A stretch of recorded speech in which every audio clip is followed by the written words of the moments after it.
Welcome to the detailed explanation of the Zero Liquid Discharge System installed at Action Tesa, located in Sitterganj.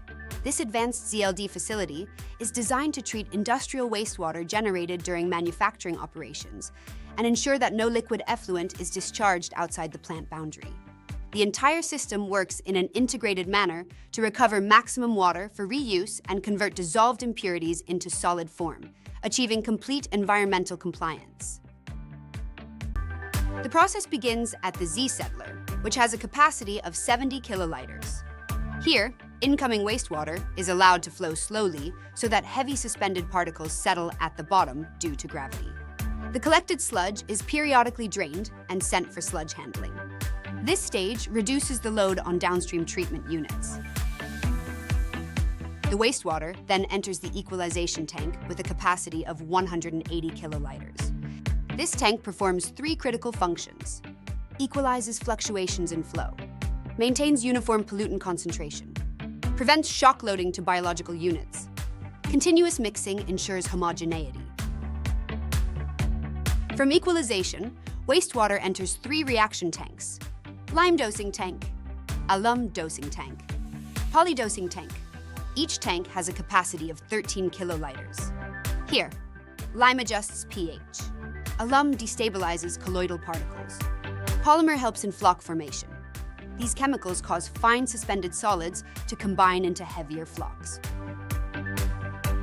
Then, chemically treated wastewater enters the first clarifier, where the flocks formed during coagulation settle at the bottom as sludge.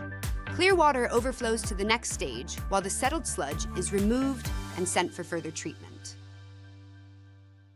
The clarified water is then routed to a buffer tank and subsequently to the UASB digester. The UASB, or Upflow Anaerobic Sludge Blanket Reactor, is an anaerobic biological treatment unit where microorganisms degrade organic pollutants in the absence of oxygen. This significantly reduces BOD and COD levels. From the UASB, water enters the tube settler of 100 kiloliters capacity. Inclined tubes increase settling efficiency and remove remaining suspended solids. Sludge is drained periodically. The next aerobic treatment consists of three aeration tanks operating in sequence. Air is continuously supplied through blowers to maintain dissolved oxygen levels. In this oxygen-rich environment, aerobic microorganisms break down the remaining organic matter.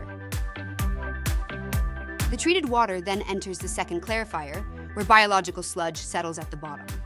Part of this sludge may be recycled to maintain biomass concentration, while excess sludge is transferred to the sludge holding tank. The clarified water from the second clarifier undergoes tertiary treatment. It passes through a dual media filter to remove fine suspended particles, and then through an activated carbon filter to eliminate color, odor, and trace organic compounds. The treated water is finally stored in the final storage tank, completing the ETP treatment phase. The next stage is the recycling plant, which utilizes membrane technology for maximum water recovery. Water from the storage tank first passes through a bag filter to remove larger suspended particles. It then enters the ultrafiltration system, which removes fine solids, colloidal particles, and microorganisms. The ultrafiltered water is collected and sent through an organic scavenger bed that removes dissolved organic impurities, protecting the downstream membranes. A cartridge filter provides additional fine filtration before the water enters the reverse osmosis system. In the RO1 membrane system, high pressure forces water through semi-permeable membranes. The membrane allows pure water, known as permeate, to pass while rejecting dissolved salts and impurities. The permeate is collected in a treated water tank and reused in the manufacturing process at the plant. The reject water may undergo secondary RO treatment before entering the multi-effect evaporator system. In the ME, the concentrated solution is heated using steam. The system operates in multiple effects, where vapor generated in one stage is used as the heating medium in the next stage. The highly concentrated slurry from the MEE is then fed into the agitated thin film dryer. Inside this unit, steam heats the rotating thin film of concentrate. Remaining moisture evaporates and dry salt is produced as the final solid residue. The vapor produced is condensed in a surface condenser using cooling tower water. The condensate collected from this stage is relatively pure and is reused within the plant. As a result, the facility achieves complete zero liquid discharge, supporting sustainable manufacturing and environmental protection.